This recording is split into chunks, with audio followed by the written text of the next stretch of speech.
近嚟，因為朱孝天並未加入 F3嘅相關活動，網絡上出現咗大量揣測與傳言，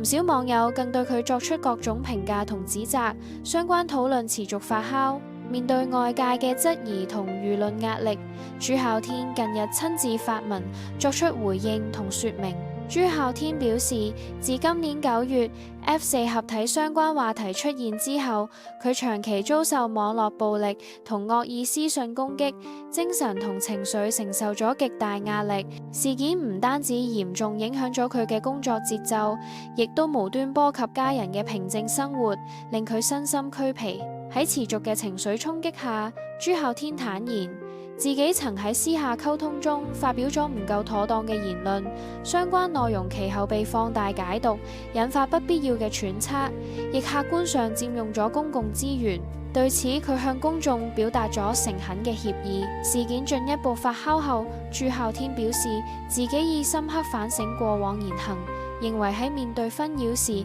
未能以更理性嘅態度處理情緒，仍未作出良好示範，並再次向外界致歉。此外，佢亦澄清過往曾經提及嘅國合辦相關說法同實際情況並唔相符，特此作出說明，希望避免造成進一步誤解。最後，朱孝天感謝外界嘅理性關注同監督，並懇請大眾尊重其個人同埋家人嘅隱私，共同維護健康理性嘅網絡環境。佢亦都表示，